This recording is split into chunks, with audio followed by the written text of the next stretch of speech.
आजमगढ़ में सीएम योगी ने यूपी की पिछली सरकार पर साधा निशाना। कहा, पिछली सरकार ने पूर्वांचल एक्सप्रेसवे के नाम पर जनता को बेवकूफ बनाया। 340 किलोमीटर का एक्सप्रेसवे का शिलान्यास कर दिया, जबकि अलाइनमेंट का नहीं पता, जमीन 1 इंच भी नहीं खरीदी। गोरखपुर लिंक एक्सप्रेसवे शुरू होने से यूपी में हो जाएंगे 7 एक्सप्रेसवे, जिनमें से 5 का योगी सरकार के कार्यकाल में हुआ है निर्माण। इससे प्रदेश में विकास को मिलेगी गति। वर्तमान में 3 एक्सप्रेसवे हैं निर्माणाधीन और 8 नए हैं प्रस्तावित। यूपी बना अब देश का सबसे लंबा एक्सप्रेसवे वाला राज्य। योगी सरकार गोरखपुर के दक्षिणांचल में बना रही एक नई इंडस्ट्रियल टाउनशिप धुरियापार में 5500 एकड़ में बनने वाली इस टाउनशिप के लिए जारी है भूमि का अधिग्रहण। गोरखपुर लिंक एक्सप्रेसवे से कनेक्टिविटी के कारण कई कंपनियां यहां निवेश को हैं तैयार। रोजगार के बढ़ेंगे अवसर और क्षेत्र का होगा विकास। सीएम योगी ने सभी जिलों से सड़क, सेतु और अन्य विकास कार्यों के प्रस्ताव 10 दिन में भेजने के दिए निर्देश। सभी 403 विधानसभा क्षेत्रों में विकास कार्य कराने पर दिया जोर। धार्मिक पर्यटन को बढ़ावा देने के लिए टॉप 50 धार्मिक स्थलों को जोड़ने वाले मार्गों को प्राथमिकता देने की कही बात। श्री राम जन्मभूमि तीर्थ क्षेत्र ट्रस्ट ने तय किया नया रोस्टर। सेवा में किसी प्रकार के व्यवधान से बचने के लिए ट्रस्ट ने रोस्टर किया तय। इसके मुताबिक 10-10 अर्चकों की 2 पालियों में लगाई जा रही ड्यूटी। वर्तमान में अवकाश पर है सुबह की पाली का एक अर्चक।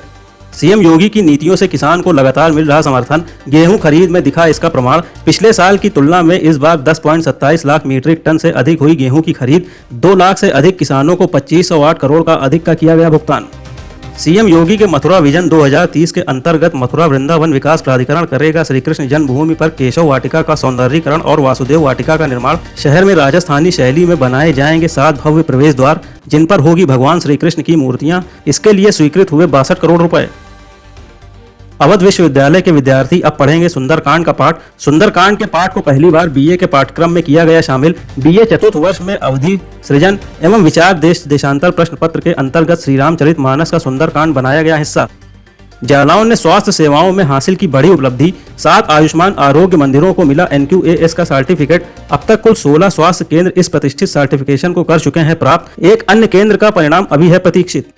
महिला कल्याण विभाग के सत्यापन में खुली पोल। 40,000 अपात्र महिलाएं ले रही थी विधवा पेंशन, जिसके बाद पात्रों की सूची से संबंधित महिलाओं के काटे गए नाम। अब विभाग शेष लाभार्थियों को चालू वित्तीय वर्ष के पहले 3 माह की किस्त जारी करने की कर रहा तैयारी। वहीं इस मामले की जांच में जुटा विभाग। बागपत के टिकरी गांव में एक गाय ने 3 आंख और 2 मुंह वाले बछड़े को दिया जन्म, जिससे पूरे क्षेत्र में बना आश्चर्य का माहौल। इस अनोखे बछड़े को देखने के लिए दूर दूर से आ रहे लोग। इस बछड़े को दैवी अवतार मानकर लोग कर रहे इसकी पूजा। चढ़ावे के लिए लगी लंबी लाइन।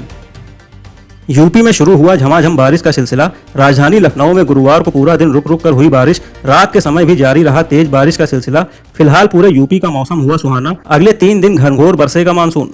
लखनऊ में 6 महीने की बच्ची समेत मिले 7 नए कोरोना संक्रमित। अब तक संक्रमण के कुल 51 मामले आ चुके हैं सामने। फिलहाल जिले में हैं 27 एक्टिव केस। हालांकि 23 मरीज कोरोना से हो चुके हैं रिकवर। वहीं प्रदेश में 24 घंटे में मिल चुके हैं कुल 53 नए पॉजिटिव केस। मुरादाबाद में मदरसे के मौलाना जुल्फिकार पर 2 नाबालिग छात्रों का शारीरिक शोषण करने का लगा आरोप। पुलिस ने छात्रों के परिजन की तहरीर पर केस दर्ज कर आरोपी मौलाना को किया गिरफ्तार। छात्रों का आरोप है कि मौलाना उन्हें कमरे में बुलाकर करता था अश्लील हरकतें और देता था धमकी। लखनऊ के हजरतगंज थाना क्षेत्र में अल्पसंख्यक आयोग की पूर्व सदस्य ने सपा नेता सऊद मुशीर के खिलाफ दर्ज कराया धोखाधड़ी का मुकदमा। नेता पर लगा फ्लैट देने के बदले करीब 27 लाख रुपए ऐंठने का आरोप। पैसे लेने के बाद भी नहीं दिलाया फ्लैट। नेता ने रुपए वापस मांगने पर खुद को मुख्तार अंसारी का आदमी बताकर दी धमकी। गाजियाबाद में आइसक्रीम कारोबारी के कर्मचारी से हुई 8 लाख से अधिक की लूट का पुलिस ने किया खुलासा। मुठभेड़ में 5 बदमाशों को किया गिरफ्तार। 3 गोली लगने से हुए घायल। पुलिस ने बदमाशों के पास से 5 लाख से अधिक की नकदी की बरामद। वहीं जारी है अन्य आरोपियों की तलाश। पीएम मोदी का आज बिहार दौरा। सिवान में 10,000 करोड़ से अधिक की विकास योजनाओं का शिलान्यास करेंगे पीएम मोदी। इन परियोजनाओं में राम जानकी पथ और वंदे भारत ट्रेन है शामिल। वो अमृत भारत और नमामि गंगे की परियोजनाओं का भी करेंगे शिलान्यास। इसके बाद जनसभा को संबोधित करेंगे पीएम। तकनीकी खामियों के कारण फिर टली इंटरनेशनल स्पेस स्टेशन के लिए एक्जियोम मिशन की रवानगी। इस मिशन में लखनऊ के अंतरिक्ष यात्री शुभांशु शुक्ला भी हैं शामिल। नासा एक्जियोम स्पेस और स्पेस एक्स कर रहे उपयुक्त समय की समीक्षा। पहले 29 मई को लॉन्च होने वाला था ये मिशन।